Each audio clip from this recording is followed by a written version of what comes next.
Hello and welcome back to the PRJX podcast. In today's installment, we are going to be talking about trending brands and hypebeast culture. So, before we get into the topic, Noor, what kind of information do you know about the whole bubble of hypebeasts? I don't really know much on hypebeast, but it's very interesting. I only know Supreme, very big thing where everyone talks about them, whether it's Yeezys, Balenciagas, it's these things where it's of a social group, I don't really get into the expensive brands. It's kind of like the expensive brands, the social norms of you want to be social pressured in and you want to be like wow, Well, the reason I think it is hype beast is because it's like so expensive that makes it so niche to like the consumer. Like, it's the fact like no one owns these kind of products. Because only limited units are made. The fact no one owns them is what makes them so, like, hype, for example. And so if you're a hype beast, then you're a consumer of it. They make you unique in one sense. Yeah, I mean, when it comes to brands like Supreme, for example, did you know, I mean, this source is from 2017, but with Supreme, they are very unique in how they sell their clothes, because they only stock between 5 and 15 items on their website every Thursday. Every Thursday? 5 and 15 items. Well, that'll be like more of marketing strategy. I feel like because you want to shop on a weekend and the kids are up there. Yeah, but the thing is, that's why when people buy them, because you can get like a shirt off the Supreme website for about $100, a plain white T-shirt, $100, but at resale it goes for about $700. So it's more like the whole collecting and reselling than actually owning. And to some people, that's what the definition of a hype beast is. It's more of like a businessman as opposed to a consumer. What would you think about it? Like, what are your thoughts? What do I think about it? Like, what do you think is a hype beast? I don't know, it's weird to say what is a hype beast, because it's kind of like an entire culture, isn't it? No, but would you consider it being Ralph Lauren or All Saints or that kind of thing, or it'd be more of a? I would say something. The hype beast culture and the hype beast brands are the low cost to produce brands. So, for example, take Supreme. They produce like a plain white or a plain red T-shirt, and then they have graphic printed on it. So everyone knows them. And it's the same kind of case with Off-White, Barpe, I don't know if that's how you pronounce it even, but Palace as well. It's kind of these cheap clothing outfits, and they just have the graphics printed on them, and they sell them at so much more. I think that's the difference between like a hype beast and a normal retailer and say a retailer like Gucci, who they spend more on like the fabrics and et cetera, et cetera. So that's kind of like how I'd categorize it. Like that, the hype beast clothing is the more inexpensive to make. It's like more of like, I'd assume like your Primark T-shirt but with a Supreme logo on it, or like a Off-White exactly. logo. You wouldn't say like Primark is hype beast, would you? No. But then again, like people have so many different opinions on what it is to necessarily be hype beasts. The whole way the culture came about is actually in 1990 started, and it was Stussy was the first brand. Stussy? Stussy, everyone's heard of Stussy. What's Stussy? I don't know what Stussy is. Do you know what it is? I've never heard of it. I only know Supreme and like the other weird crap you see these days. So the designer who created Stussy, he's called Sean Stussy, opened it in California, 1990. And what he did was he would, like I described, he would take really cheap to supply T-shirts, like the white kind of $1 to acquire T-shirt, and he would just print Stussy on it in, say, black. That's all he did. And he'd sell them, profit margins mental. He'd sell these T-shirts that take about $2 to $3 to make for about $50. So that'd be I'm like, not going to do the math, but but that's think like about that for like a margin. No, but that's like easy business. I think anyone can, like, I feel like that's what we should do now, like just get random crappy T-shirts and just put our logo on, or put anyone's logo and then PRJX. just start selling. No, because like it's really interesting. I don't know where Stussy started selling, but when you look into these companies or people, they sell like in a garage or they sell in a just in the street, or even when I was in New York, they sell you their mixtapes and stuff like that. That's how they grow. I don't know. I just feel like it's very fascinating to see these people grow, and how people like it. For some reason, I never buy it. Like I'd never buy such things. Even when I just Supreme, they had a brick. They had this. I don't know. I saw it on YouTube. They have a brick and they just stuck it in. The Supreme brick. Yeah, the brick. They also did the same thing with a toothbrush. Yeah, and they sell it for $600 for a random brick. Yeah. Just a normal red brick. I'm like, really? Am I gonna buy a brick for $600? So my question to you then would be, so if this kind of clothing is relatively inexpensive to make, and it's accessible by everyone to do, why are these brands getting so big compared to other ones? I think it's because when you look at it, I think they have influencers. So you look at people on YouTube or Instagram and social media, they're like, that's the next point I was going to get into. Look at me, look at this, look at us, we have Supreme, or we have like a really nice t-shirt that has the logo. Yeah. So they're like, oh, look, George is doing this, Mark is doing this, Angelina is doing this, so I have to do this. It starts to become, or your friends, even if they're selling like a t-shirt, becomes a social thing. It becomes like, if I don't have it, I need to have it because I have to be part of this group. And that's how life starts to become. So you have to not be part of the group, you know? Yeah. The way that it's kind of seen in business, like how it got so big and so quickly, sort of thing, is because the music industry's influence on fashion. Really? So, for example, big promo artists who wear a lot of like, I'm going to butcher the pronunciation, Balenciaga. Balenciaga, I don't know, yeah. That's the one. Gucci, Supreme, etc. It's a lot of artists like Travis Scott, Kanye West, A$AP Rocky, Pharrell Williams. People from and the California they've got area. so many fans and supporters. When they see their icon wearing this clothing, they want to go and get it. And so that's kind of like the marketing behind it, and that's why these brands are overpowering other ones. For example. Yeah, the people mostly, I feel like, the big rappers recently in California and all these people, and they start wearing, especially like, I don't know, for my community, I see a lot of people wearing these baggy t-shirts as well, which like, say they're very fit and stuff, but they'd wear like a very baggy t-shirt till their knees, but it'd be like big Gucci or like Versace or something, but because like it shows, sprawled across. No, they have like a really small shorts maybe, like in a swimming suit, and they have like a big t-shirt just to show like the brand, and that's I think as well, due to music or film as well, but morely I think it's the music industry. And that's the thing as well, because it's not just people with music, it is celebrity actors as well. When they get taken into interviews, obviously not in the films themselves, but when they get taken into interviews, not all of them, and not all the time, but typically you see them wearing like say a Versace shirt or jacket, blazer, off-white, for example. A lot of them, I say a lot of celebrities, but name celebrities wear off-white shoes. They're the big kind of thing for that. Do you think, like, I was just thinking, do you think students get affected by the hype market, or do you think, like, as us students, do you think do we get affected? Like, I try myself not to get affected, but most people, I know they're like, I have to be there. I'm gonna pay my student loan to get those Yeezys. I'm gonna go buy my shirt. I'm gonna be like the one, you know. I think it does affect the younger generation, Gen Z, and namely millennials as well. I think that's the biggest kind of target demographic, because we see icons like Juice WRLD, for example, the rapper. He's 21. Just before he passed, they make a lot of money from their role, and then they go out and they get all these expensive kind of fashion paraphernalia and whatnot. It's like a goal to be like them, to be like the icon. So I do think, because when these people are relatively the same age as us, take XXX as well, when we see these kind of icons, we're in the same clothes, not the same clothes, but these expensive clothes, nearing our age, it's like, well, we can do that. We could become that. And from that, I think it does try and set apart the golfer. Yeah, well, I feel like most of us are like, some people, I don't know, like students, sometimes they're not very logical in their buying sense. They just buy it.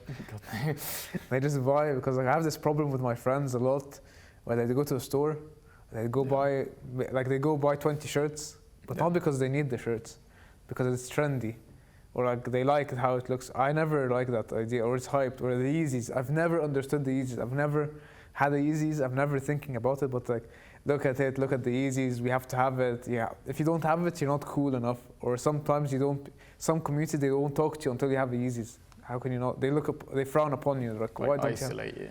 They sort of isolate thing. you. No, and if you don't have, oh, look at you, you're not from this community, why can't you do this? You know, it starts to be a big problem socially, and it affects your mental health as well. Yeah. And you have to be part of a trend, and it's just annoying. Yeah, I get that. Going back on from Yeezys as well. So in particular, this article from C Magazine, written by Ryan Gwynn and Matthew Orloff. They discuss kind of like the resale value when it comes to Hypebeast. And in particular, they use a pair of Yeezys as an example. And this is one appeal for businessmen for the Hypebeast culture. And it's the original retail price for the Yeezy 350 Boost Pirate Black, that's one hell of a name, goes to $200, but it is typically resold on the particular reselling websites for between $900 and $1,100. It's making 500% profit margin. Oh yeah, it's crazy. The thing is like That's it from a business perspective. Instead of actually wearing these clothes, you're just buying them to sell them on for more money. It's kind of the same case of like selling tickets for festivals. Some people bulk buy about 5 to 10. They only want 2, and they'll sell on the other 8 at a higher price. Or even some people do the same with cars as well these days. Some people buy cars solely to sell them again. They'd buy them for 300K and they'd sell them for another money. They keep selling stuff, but I feel like even you or me or anyone else buying this crap, or I say that they're crap. Some people might say no, they're not. This is what. What don't you consider it to be? I know, like I think it's not a fashion sense. I don't like that kind of fashion. It makes no resemblance of something, and I feel like everyone has their own personality, and it should be your own way to wear stuff. But people think no, it's an icon. You're the icon if you wear the certain things, and people are scared to say no. For some people, I think it's a reflection of what they like. When for example, when you see your favorite artist, say it's like Travis Scott or Kanye, and they're out wearing stussy clothes, you go out and buy stussy clothes because you want to reflect. Yeah, of course, but like, look at the thing is that when you go see that shirt, say they sell it in a high department store such as Selfridges in London, or they sell it in Harrods in London as well. Go and see it. I was one day I was walking in with my friends. I was like, let's go see what Harrods has to offer, just for fun. I just wanted to see like what's the new trend. I like to see the new trends of fashion. Then I go in. Let's go on ASOS, mate. No, and then I go see. Page. No, and then I go see this shirt that's blue and green and rainbows, and I'm like, I would never wear this, and it costs like the fabric is terrible. It looks terrible, and it costs £1,000. I'm like, who the hell is gonna wear such things? Yeah. People try to wear it just to make, as like you said, like being like that artist. But you have to question yourself: is it comfortable? Is it worth it? Am I gonna pay for it? You know. I think with some people as well, when it comes to wearing like the more well-off people, I think when it comes to like wearing Gucci and that, it's almost like a case of wearing your wealth, and like that's why you have like the gold chain, etc. Yeah, but some people wear it. I understand those who have succeeded in life and they wear stuff like that, but it's to certain extents. Like even when you see Bill Gates today, Warren Buffett, these big people, Steve Jobs before he died, you would never see him wearing a gold chain or wearing a belt, an Hermes belt or something with a big branded thing, or a Gucci t-shirt. Even there's this very famous picture of Bill Gates in the street. He was going to buy a hot dog. He was just a random guy, just wearing a normal t-shirt, normal white, not off-white, not Gucci, nothing. Normal jeans, and going to get his hot dog, just waiting in line. It shows you the humbleness of a guy. It shows that there's extremes. Okay, you have the money, but you don't have to go to the extreme of like, look at this watch, look at this. Just be a normal person, and it affects your social impact. People look at you like, look at this guy, you know? Why do you think artists and celebrities, and just big name people in general, why do you think they wear these clothes? They wear it, I assume, because some of them, people don't know their backstory, but some of them were living in slums. Even not them, but like artists, they had a lot of tough life growing up or something. Or even football players. Some people cleaning the streets before playing the next year in the World Cup. These people have seen hard stuff. So when they have the option of going to good quality clothes, they go for it. and they want to give them to their family as well. They want to show that after they've succeeded, which is great, and it's fine. But they don't show them like showing off. Like, you know, they wouldn't. Most of them wouldn't be. You won't see Travis Scott really showing. He'd be going to a party normally wearing a Gucci belt or something, but it's his life, you know. It's not like, look at my watch, look at this, look at that. No, he just goes in. It's what he wears. It's his emblem. I think some people would say, when you've made it and when you're successful and have so much money to spend, you've got the house, you've got the cars, you've got the watch, you know, the phone, the computer, etc. At that point, it's what else can you spend the rest of your money on? Yeah. And in that regard, I think then the whole reason for buying like expensive clothes then comes out. And plus, like, some clothes, maybe like very successful people as well, people look up to you. Yeah. So it's also like what you want to wear. Like you were just saying earlier, kids like to wear like Travis Scott, or they like to wear like other artists. These artists know that there's millions of kids looking up to them. So they try and wear certain ways, so their kids look, okay, we can wear this or that.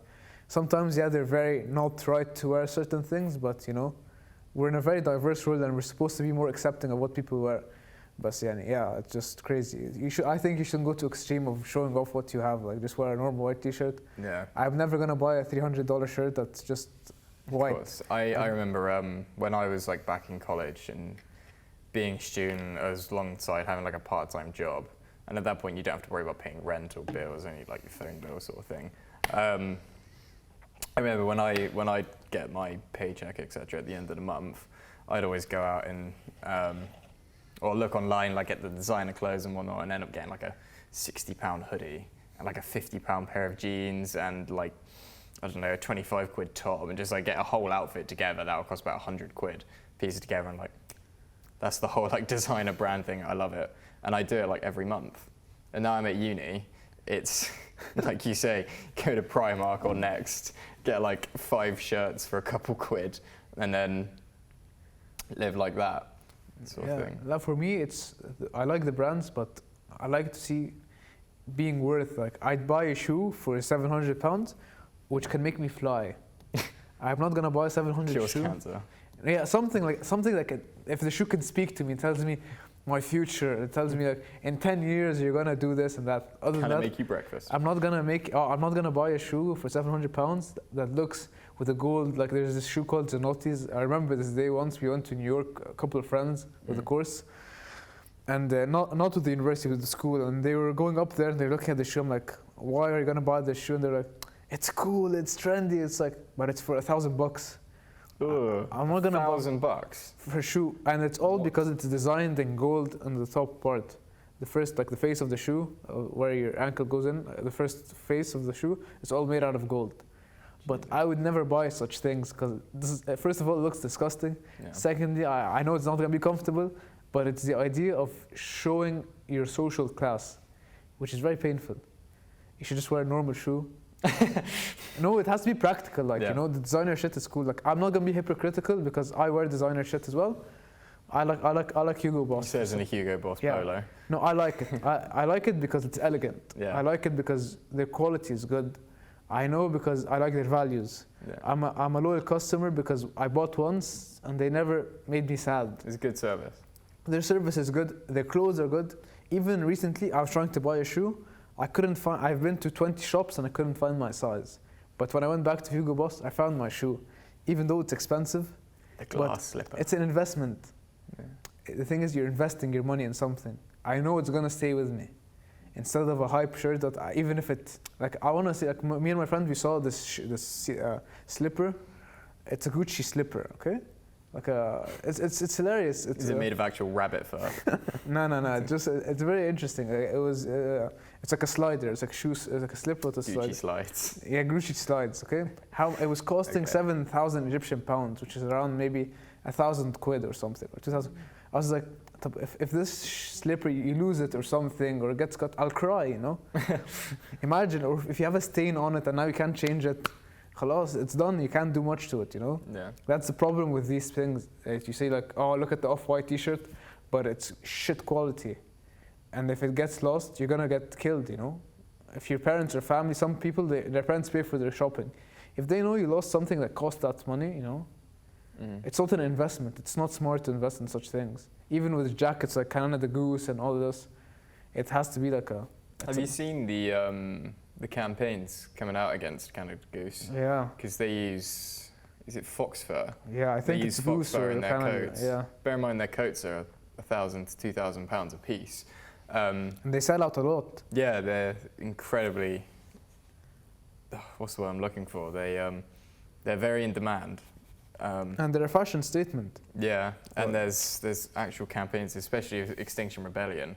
They're trying to shut the company down. You know, if you go into London, there's in main central London. If you go to Regent Street, there's always protests every day in front of the store. Now you'll find Is there people. a Canada Goose in London? Yeah, Okay, there's a I lot thought of it was stores. Like Canadian. there's a lot of department stores, and they have their own stores. Yeah. So in front of their own store, you'll have people protesting and shouting, and even people here on campus. I saw one day they were having a rebellion about They it. were handing out the flyers on campus. Yeah. I remember because we were outside Kofi for like a pizza, Yeah. and they came out and put one on our bench. It's crazy, you know. But I wouldn't wear it because it's just a thing that's just for. I'm sure. Do you see this Canada Goose jacket? Do you see this? Yeah. You know, it's you know. Yeah, I get what you mean. But when it comes to this hypebeast market, do you think there's potential for much more to come into it? A lot. Or do you think that these brands that are in it are the established ones? No. The only way another one's going to come in is if one goes out. No. There's a lot of chance, I think, because it's the same thing with what I just saw in art. Yeah. Art is the similar thing. Art, right now, there's a guy just did a painting with a banana, and he sold it for $125,000. Just a plain banana. Should we on a draw wall. some bananas? No. He sold 3 of them. Imagine, but 3 times 125. Okay, just for a plain banana. And one day it was very hilarious that someone ate the banana. So the banana is dead now. So he just paid $125,000 for nothing. Wait, he sold a banana or he sold a painting of the banana? No, it's a painting. It's supposed to be a painting, but it's just a banana sellotaped to the wall. Oh, okay. He sold it for He sold it for investors for $125K. Someone just came in and took the banana and ate it.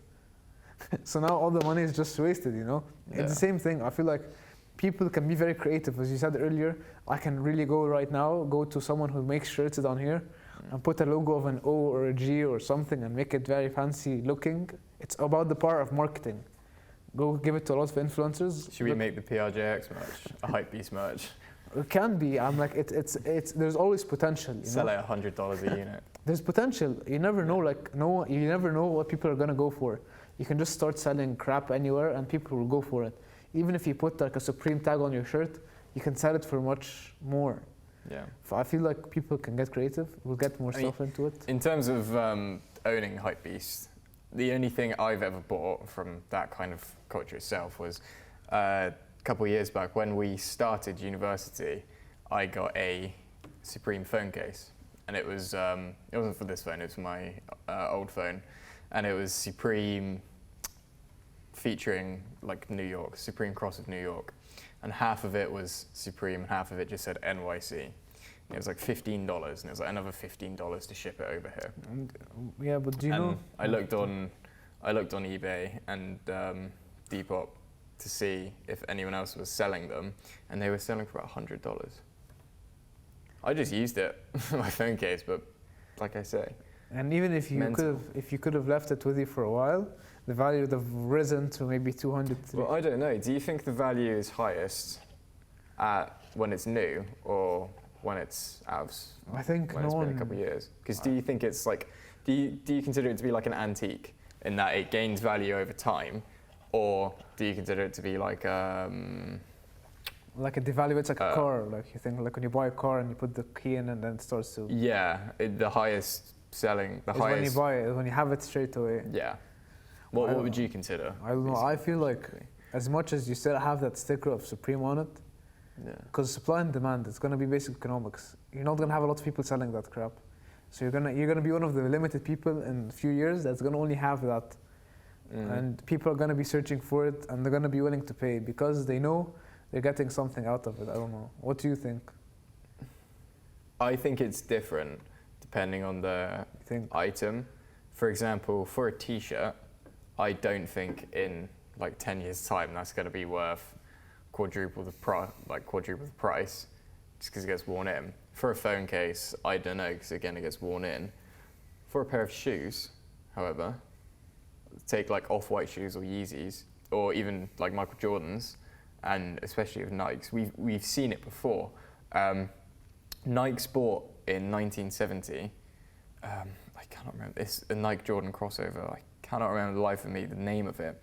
There was last year there was a Nike Jordan crossover bought in 1970, and it was sold at auction in 2019, and it went for about $60,000. The guy bought the shoe for about $300 in 1970, and they go at auction for that much. That's why I think it's different depending on the item, depending on the unit. I think it's also that you have that market of collectors that people want. Exactly, and I think shoes are more of a collectible than, well, shoes are more of a collectible than, say, like a t-shirt or a coat. Or I don't know if you consider a phone case to be. But the thing is with shoes, as long as you don't wear them and you keep them in their box or in special conditions, they retain their material. And I think it doesn't degrade. Yeah, but I think also this year of 2020 to 2050 to 2060, people are if we're still here. If we're still even to year 3000, but like I'm just saying, people are starting to be investors, especially. They're just really very stupid in such ways, which I can really sell you anything in the marketing that's where marketing comes in. I can see like, look at this bottle, it does blah blah blah, and this is that, and then they're like amazed. But I'm the one that's gonna win. I'm the seller. I'm always gonna win. Like the brick, the toothbrush, whatever. I can sell you a sock on it in Supreme, and you're gonna be, wow, this is since when, you know? I feel like a brick or like a phone case. If you don't use the phone case, it's like, wow, this has been, you know. As you said it before, like the thing that was in 1970 till now, people are like, wow, that's been through history. It's seen a lot. I feel like Supreme. But it's also good to know that Supreme is also, like I've seen this on a show on Netflix. It's a very interesting show where they talk about the hypes as well. And it was about fast fashion and that Supreme itself, the logo was stolen from an old lady. What? And the logo wasn't really their logo. It was actually stolen from this lady. Supreme? Yeah. Well, it's just Supreme written in a rectangle. No, but they got the framework and the whole thing just from an old lady. And the old lady sued them and stuff. It was just a very big like lawsuit and stuff. It was very interesting to watch. Okay. It was just on like, Netflix? Yeah. Oh, mate, send it my way. But it's fascinating to see like these things that start, you know? Yeah. But as you said, do you think, like you asked me this question, but do you think can Supreme fall tomorrow or after tomorrow, or do you think, like, I see them very quiet these days. I don't see them very hyped in 2016, 17, 18. I don't think Supreme will fold anytime soon, if anything, because Supreme collaborate, and that's what keeps them alive. They collaborate with Louis Vuitton, they collaborate with Gucci, they collaborate with Versace, Fendi, and Balenciaga, Ballon. They collaborate with all of them, and it's collaborating with another seller. Yeah. You share the consumer market with that seller. So Supreme collaborating with Louis, not only are Louis Vuitton consumers going to be buying those Supreme like t-shirts, coats, but also the Supreme fans are going to be. And that's how they keep alive. Not alive, but like that's how they keep afloat, and they keep on bringing new consumers in. Yeah, but like, do you think like if I'm an LV customer or I'm a Balenciaga customer, will I be very interested in this Supreme? Because like there's elegance to it. Like if you go to an LV shop, the least shirt will be around 300, 400 pounds a shirt. Mm-hmm. Yeah.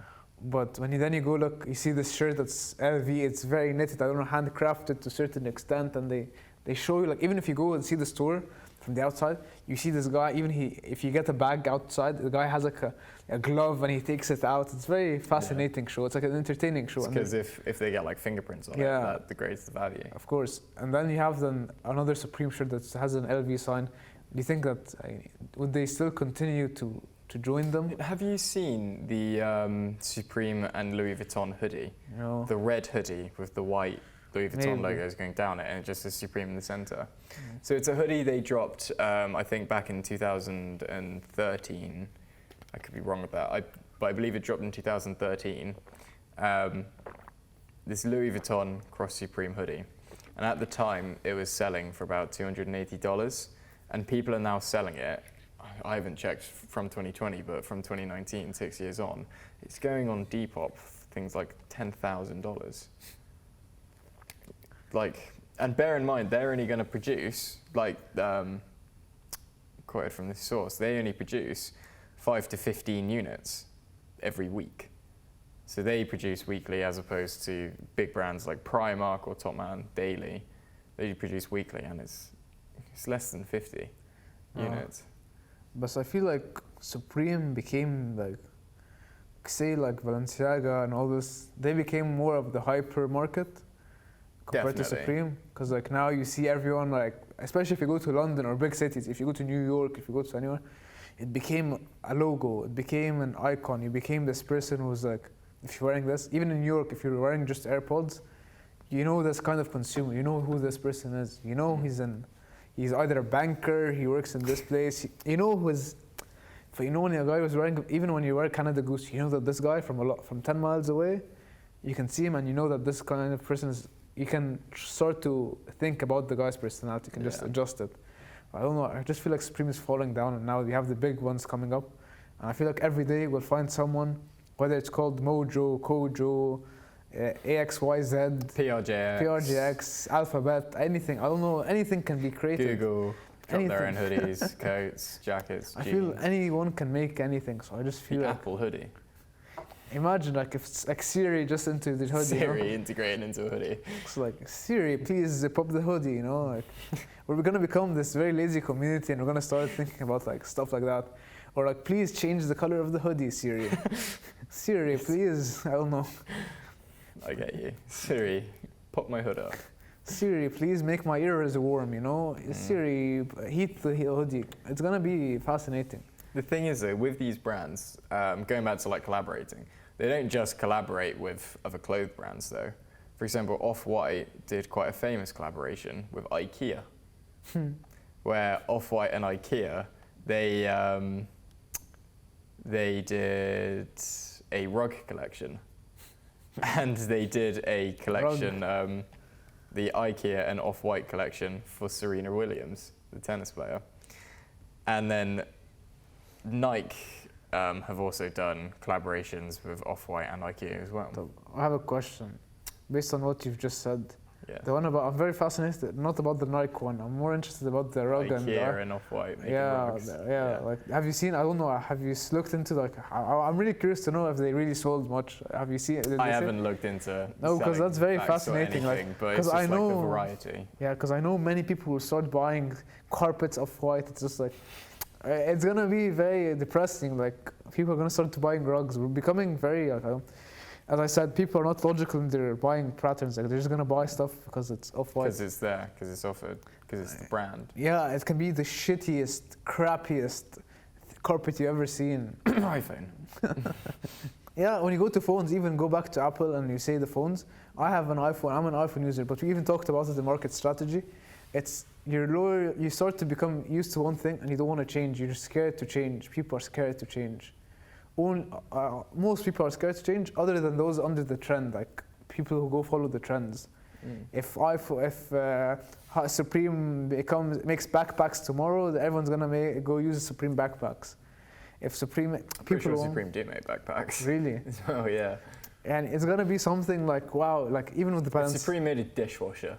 Something crazy, you know. You get people buying this red dishwasher. Yeah, even Balenciaga, like they had this thing, and Zara copied it very well. They did the best job. Zara. Yeah, Zara did the same thing to Balenciaga. Balenciaga had this shoe, which was like socks, which was a very long shoe. It's like slip-on shoes. Oh, and it goes up the shin. Yeah, yeah. It goes up the shin. It was It was one market that everyone started buying it. Every single person you can think, people were buying it like cheese in the market. People were just buying it. Zara did the same thing. They did the same thing. They changed the bits things. They took the name off, put Zara on top. They sold the same thing. So you avoid copyright. Yeah, it's nice, but like, you know, like it fascinates me on what people buy today. It fascinates me. It really, really does. because when I talk to my friends, like, look at this shirt. It's like, really, are you buying this? And people everywhere just, and I don't know. It's very interesting as well. Like, if Supreme goes to maybe Tokyo, or goes to Amsterdam, or goes to Chile, or goes to Argentina, how will that operate? I'm very interested to see. You think it can be universal? Do you think, how international do you think it goes? I don't know. That's the thing I was asking. Like, is it more of a Western thing, or is it something? I'd have to look into it to see how far the reach actually extends to. Because I can't imagine in Brazil there's many people buying Louis Vuitton. Yeah, or do you think it's more of a, like I don't know, just like a, I don't know, like a hype thing for people, and then it's off, and then it has its own seasons maybe? Because you wouldn't find many shops in London or even in Cornwall or anywhere that have like a Supreme official store. I don't know if it's like in Egypt we don't have a Supreme store. No, Supreme don't do retail stores. Because it would fail. They do pop-up stores. Yeah. Similar to what like Shark do, for example, where they'll open a store in, say, London for like the weekend, like Friday to Sunday. They're insanely popular. The demand for them. If you ever go on YouTube and look at these pop-up stores opening, like people queue so far just to get in. People camp outside just to get in. It's like looking at the entrance to a concert. Yeah, just imagine you're seeing this. They do it just to spend money. Yeah, just imagine about you're staying in line, queuing to spend and then you come up in the first of the line. You're queuing for 6 hours, and then you come on. Sorry, sir, we are now sold out. You know. Yeah. That's like really. Well, the thing is, how do you even prepare stock for an event like that? I don't know. Can you predict how many customers you're going to get? They do this thing, which is like, I'm not really sure, so don't take my word for it, but I feel like they maybe have a stock of 500 shirts, like unisex shirts. They have like 500. And they put them down in the market, and they do like stuff on Twitter. They will only something. They'd have very limited, so please come early and stuff. And people will be starting, oh crap, there's only 500, so let's see, you know. Same thing when they have like guests. I don't know. Like when I was in Boston once, they had the cast of Game of Thrones maybe to go and check them out for a few hours. So whoever catches first, you know, it's like, you know, we're only here for a few hours. You're first come, first serve. Yeah. So it's kind of reminiscent of like when they opened Apple shop, as well, and it becomes an event, the opening of these stores. And it's as I said, like it's a bit of fun as well, isn't it? People camp. You're saying they camp. Like I assume that they get hot dogs and burgers and they sit and wait. I think it's like the quality of the service you get when you go to these events as well. It's really good. Do you think so? Like, do you think on a Supreme store you'd find like a waiter with no, but with like, wine and champagne? You and know, like when people come through the door, they might get some not freebies isn't like clothes, but they might get here's some Supreme stickers. Going like along the queues on the outside, they might have like a hot dog burger stands, etc. I was gonna say, I can't remember. Yeah, but I think those hot dog stands and burgers are the guys like. Those guys that are side businesses and they make millions out of it. They take the chance of knowing that there's an event when you and they come in. Even when I was in New York, you'd find the guy running and catching a space because like it's whoever can get that space, it's his space, you know. And now he has a hot dog place and it's just their place. I think it's the same thing because I don't feel like, especially like Supreme. Maybe I've been to other stores. Supreme hot dog. No, like I've been to stores. I've seen LV. I've seen Hugo Boss. I've seen Balenciaga stores when I'm just walking through New York and Fifth Ave. I've seen all that. Maybe Supreme and other stores, you won't get the crazy. I feel like you won't get nice service. There'll be very snobby people. They'll be like, here, take your shirt and run away. But like LV and stuff, you'll find the guy getting you water and juice, and he wants you to buy something. He wants you. There's hospitality to it because they know there's a history to it, and they know the person who's coming into the store is worth what, like he knows, like if you're going to an LV store, you're not the guy that buys Primark shirts. He knows that you're going to buy LV. He knows you're. Well, at some of these retail stores, when I went to Milan with a couple of my friends back in 2018, we went into a Gucci shop and they turned us away because we were going into this Gucci shop in shorts and like just white black t-shirts. And you go to the door and there's a guy on the door and you can't come in. Why can't we? And you can't afford it. You can't come in. Well, the thing is that scares me. So imagine if I come in shorts and I wear like a cutted t-shirt and stuff, and I'm worth more than the person in the shop, you know. I can be like a very... they turn you away, then you go and drive away in your Lamborghini. Yeah, I'm like, really, you want to show me, like, you know, like, please, like, you know. Even sometimes when I was in LA as well, I go to, because it's very interesting to see Fifth Avenue or go to Rodeo Drive and see these fancy shops. I'm really intrigued. So I go into one of the shops. I went to Polo, very settled shop, and I was like, I'm just gonna go see how it is. And I'm the only person inside the shop. And there's like 20 people working in the shop, and they're all staring at me. I'm like, I feel really scared, you know. Like, they're all looking at me, and they're like, I'm here at your service. I'm like, nah, man, I don't want you to be at my service. I'm just browsing, you know. They're like, hello, sir. How are you, sir? How are you? Something. Buy something, sir. How are you? Can I buy this? Can I? No, please stop it, you know. Yeah. But it's scary when you go to these shops, and then when I look at the shirts, one polo shirt was $50, and the same polo shirt across it, $300. I'm like, why? He's like, because this is done in Taiwan, and this is made in here in the US. I'm like, okay, great, you know. It's fascinating to see these brands grow. Thing is, when we've been away to Tenerife before, and you go to the markets where they're selling like the fake clothes, the fake watches, etc., you can get like. So I remember the last time I went in 2017, I brought back home with me 2 Hugo Boss shirts and a Ralph Lauren shirt, €5. It's fine. And like, they're not that comfy. They're pretty shabby quality. But when you look at them from afar, yeah, you know, they just look like the same. They look the same. Yeah. Even in Egypt, we had this guy, he in the streets, he'd sell like fake Rolex watches, and you'd go. Yeah, I remember it. picking up a fake Rolex as well. Yeah, you go get the fake Rolex, you know, and you're like, well, look at me, and you just do your watch like this, and like everyone's like, oh wow, Rolex, this guy's budgeting, you know. Yeah, I get you.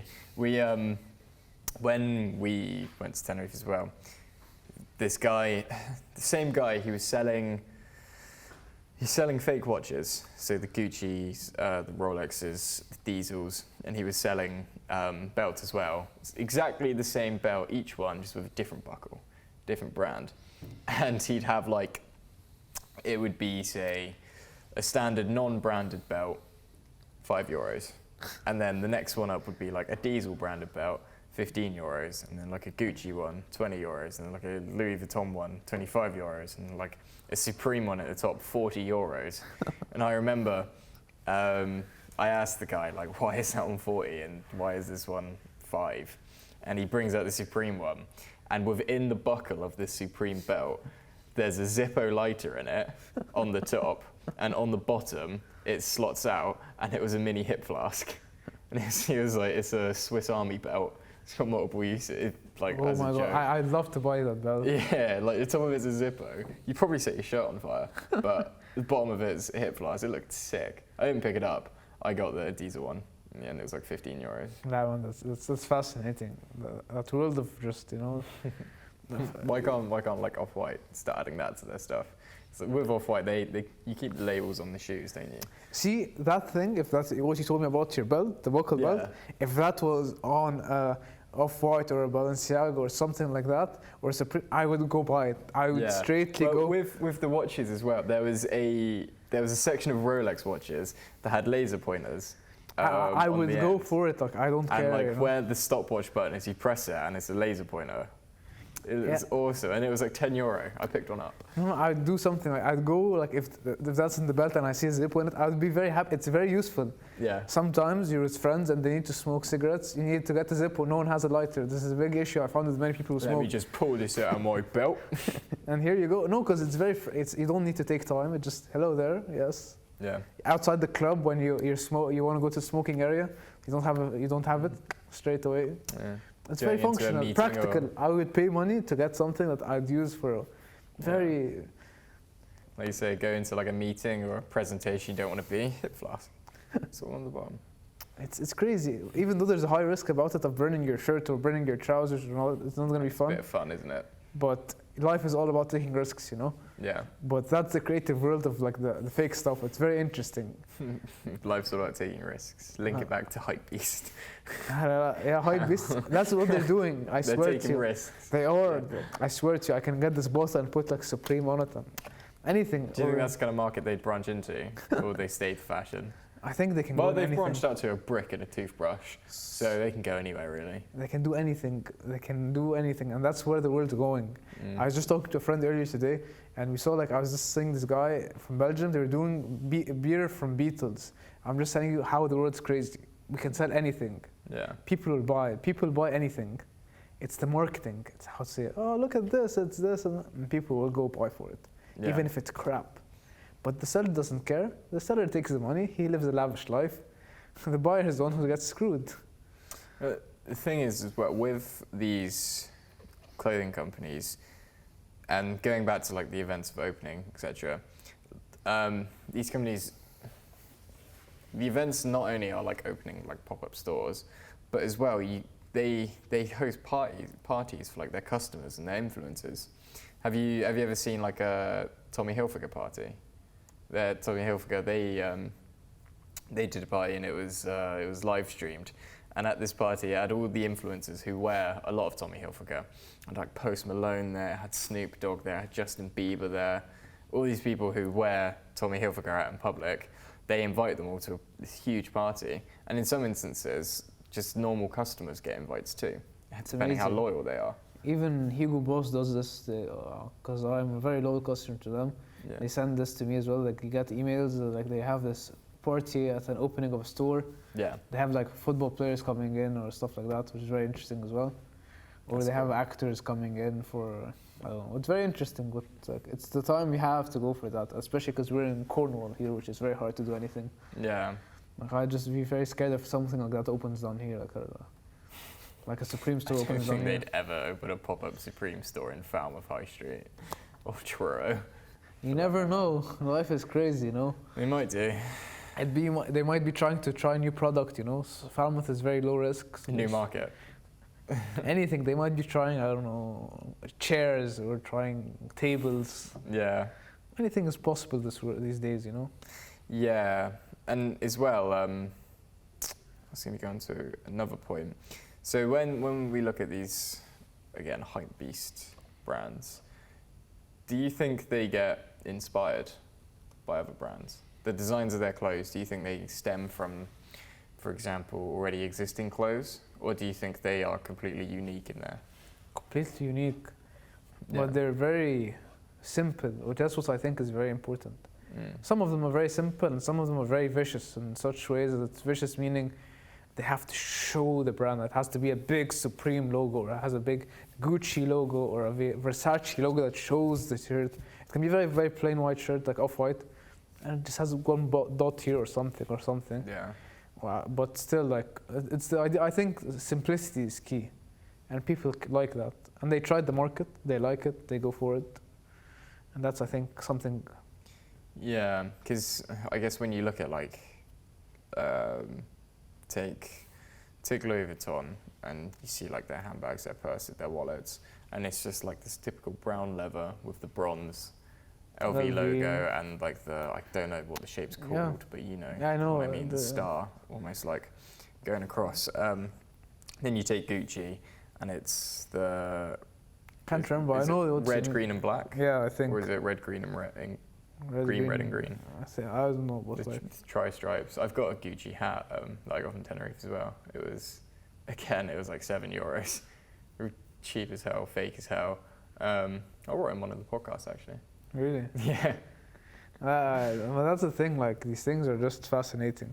Because they know, as I said before, LV, they know that their customer is who they like. They do a lot of market research before taking a product, but when they started, they know they're gonna get their customers. They're gonna sell the shirt for $300, which I don't find really interesting, but they know that someone's gonna come and buy that shirt. Totally, they're gonna make their profits. They know. So would you only be inclined to get this sort of clothing if it had like that multi-use thing, like the belt did? I would. Yeah. But that also goes to how my income is. I'm not gonna go buy stuff. No, but there's also practicality. Like in life, if I'm not gonna buy something for like, say I buy a car for £1 million and I only have 800,000. I buy a car for 800k and I only have 1 million in my pocket. It sounds stupid. Same concept. If I'm not gonna go buy a shirt for £500 and I only have £800 in my bank.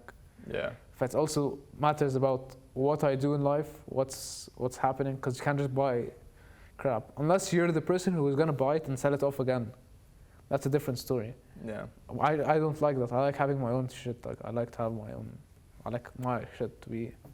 I like my shit to be my shit. No, and I like to be unique in a sort sense. I don't like to wear, even if it's not branded. I like some non-branded stuff. Like I go to Marks and Spencer, they have some really cool stuff. I go to H&M, they have really cool stuff as well. I like to wear them, and no one would wear them. Like, I actually wear Marks and Spencer's pajamas. yeah, same. Yeah. They're very comfy. The David Gandy ones. Yeah, they're very. I love them. That collection's the best. They're very comfortable. Shameless plug. You know, they're very, very comfortable. Even just shirts from H&M, they have like nice jumpers, beautiful. Whether the NASA ones or whatever. There's one about the Jurassic Park. It's something you'll never find someone wearing. I picked up a NASA hoodie in the Boxing Day sales. Really? Actually, yeah. That kind of designer wear though is still very expensive. I got it in Boxing Day sales. It was £90 down to like 45. Wow. 50. I just got a normal one which was like £30 or £20. Yeah. Well, I didn't really care. I just that's found kind it of fascinating. what I've now started to divert to when it comes to getting my clothes. It's like I said earlier, when it comes to like Next and Primark, Yeah. they do these deals on t-shirts or even like shoes with t-shirts. It's like 5 t-shirts for a tenner, or like a pair of shoes. Get 2 pairs of shoes for 40 quid, one for 25.